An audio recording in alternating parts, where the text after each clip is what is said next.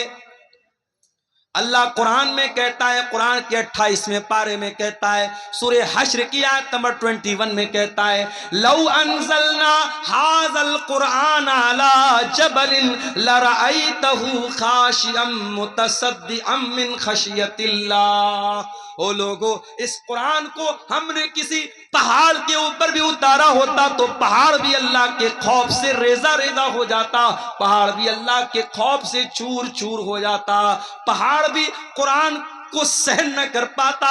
یہ قرآن اتنی طاقتور کتاب ہے, اتنی پاورفل کتاب ہے. وَتِلْكَ الْأَمْثَالُ نَضْرِبُهَا لِلنَّاسِ لَعَلَّهُمْ يَتَفَكَّرُونَ. او لوگو, تمہارا پروردگار مثالیں بیان کر رہا ہے, تم غور کیوں نہیں کرتے؟ عمر ابن خطاب کو دیکھو, اسلام کے بڑے کٹر دشمن ہیں, ابھی اسلام قبول نہیں کیا ہے, اسلام کے بڑے کٹر دشمن ہیں عمر بن خطاب. ایک دن خانے کعبہ کے پاس سے گزر رہے ہیں, اللہ کے پیارے نبی قرآن کی تلاوت کر رہے ہیں. عمر فاروق کے کانوں میں قرآن کی آیت پہنچتی ہے. عمر فاروق کے دل میں خیال آتا ہے, اتنی اچھی کتاب ہے, اتنا اچھا کلام ہے, یہ ضرور کسی شاعر کی شاعری ہے, یہ ضرور کوئی پوئٹری ہے, کوئی کویتا ہے, کوئی شاعری ہے. شاعری پسند ہے نا آپ کو؟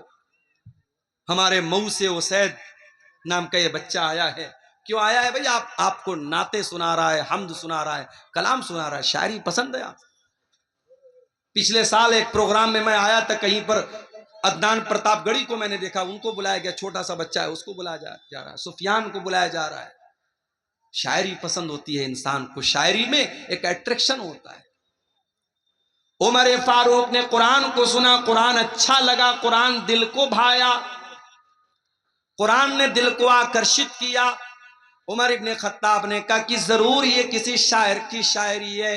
ابھی عمر ابن خطاب کے دل میں یہ خیال آیا تھا, اللہ کے نبی نے قرآن کی آیت پڑھی, وَمَا هُوَ بِقَوْلِ شَاعِرٍ قَلِيلًا مَا تُؤْمِنُونَ. او لوگو, یہ قرآن کسی شاعر کی شاعری نہیں ہے, یہ قرآن کوئی پوئٹری نہیں ہے, یہ قرآن کوئی کویتا نہیں ہے. تم لوگ ایمان کم رکھتے ہو, قرآن کوئی شاعری نہیں ہے.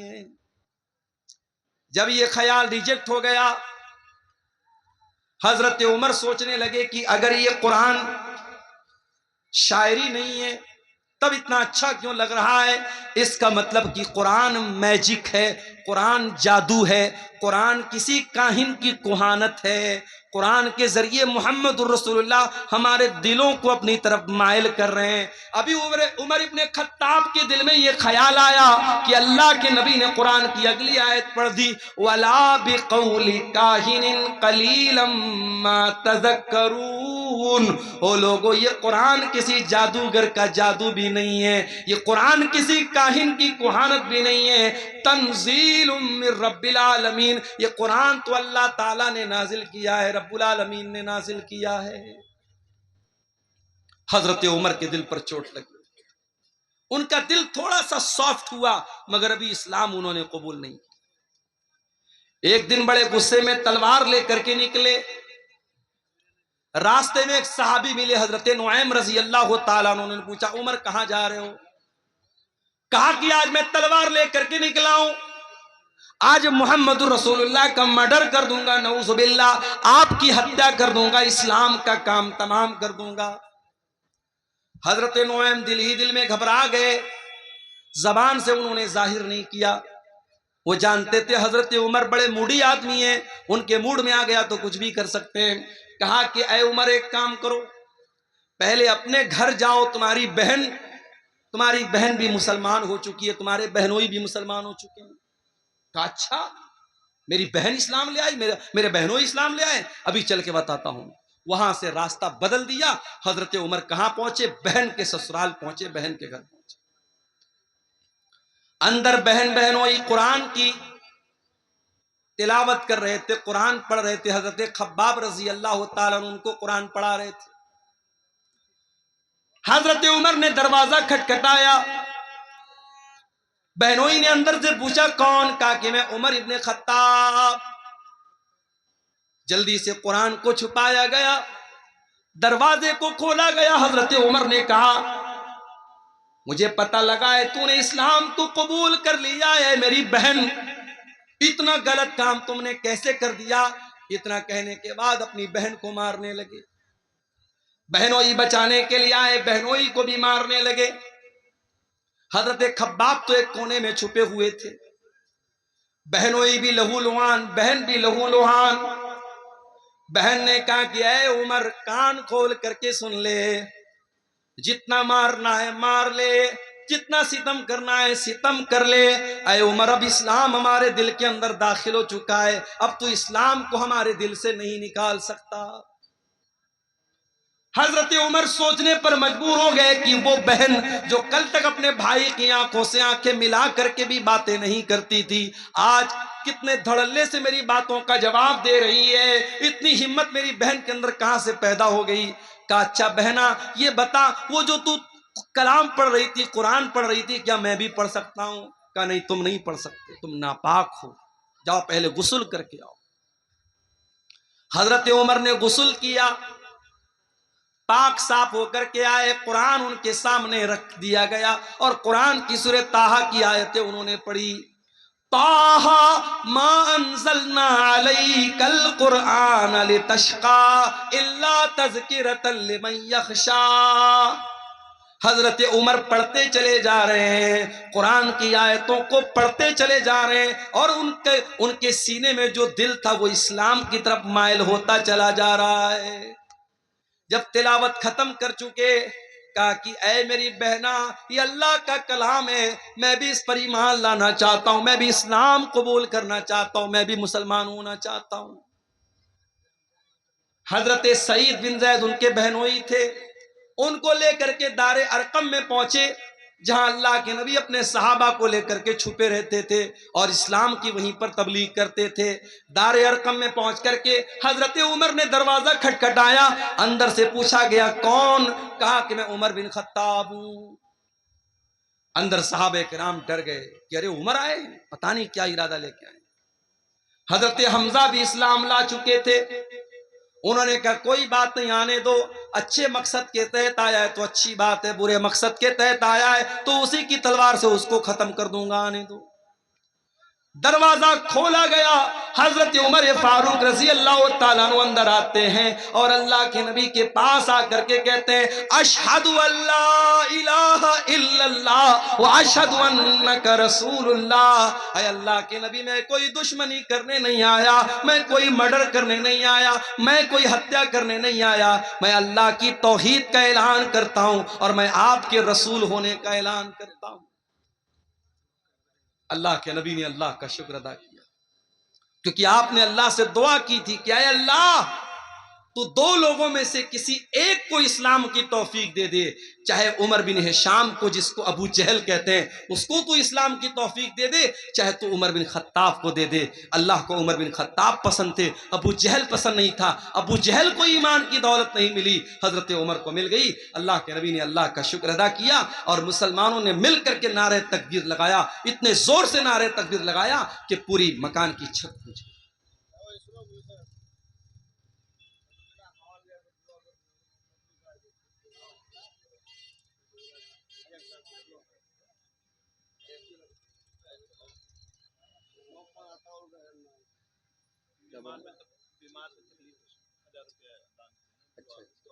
کیا نام ہے؟ کوئی محمد عطا الرحمان بھائی ہیں، بہت بیمار ہیں، تکلیف میں ہیں، انہوں نے مدرسے کو 1000 کا تعاون پیش کیا ہے، اللہ ان کا یہ چندہ قبول کرے، ان کی بیماری سے ان کو شفا عطا فرمائے۔ تو قرآن کریم میرے بھائیوں حضرت عمر فاروق کے دل کو بدلنے میں کامیاب ہو گیا۔ وہی قرآن ہمارے پاس موجود ہے، یہ قرآن ہمارے اوپر کیوں اثر نہیں ڈالتا؟ نمازوں میں قرآن پڑھا جا رہا ہے، تراویح میں قرآن پڑھا جا رہا ہے، تقریروں میں قرآن پڑھا جا رہا ہے، جمعہ کے خطبوں میں قرآن پڑھا جا رہا ہے، مگر دل کے اوپر کوئی اثر نہیں ہو رہا ہے۔ آؤ میں جواب دیتا ہوں، قرآن کا پہلا پارہ کھولو، اللہ فرماتا ہے ثم قست قلوبکم من بعد ذالک فہی کالحجارۃ او اشد قسوا۔ اے یہودیو تم نے اتنے گناہ کیے، اتنے اللہ کو ناراض کرنے والے کام کیے کہ تمہارے دل کٹھور ہو گئے، تمہارے دل سخت ہو گئے، اتنے سخت ہو گئے فَهِيَ كَالْحِجَارَةِ أَوْ أَشَدُّ قَسْوَةً، تمہارے دل پتھروں کے جیسے کٹھور ہو گئے، پتھروں سے زیادہ سخت ہو گئے تمہارے دل کٹھور ہو گئے ہمارے۔ اس دل پر اب قرآن کا کوئی اثر نہیں ہو رہا ہے میرے۔ اس قرآن کو سن کر کے ڈاکو لوگ ایمان لے آتے تھے۔ فضیل ابن عیاض نام کا ایک ڈاکو جس کا کام لوگوں کے مکان کی چھتوں پہ جا کر کے چھاپا مارنا اور ڈاکہ ڈالنا ہے۔ فضیل ابن عیاض ڈاکہ ڈالنے کے لیے ایک مکان کی چھت پہ کودتا ہے، رات کا سناٹا ہے، رات کا ٹائم ہے، فضیل ابن عیاض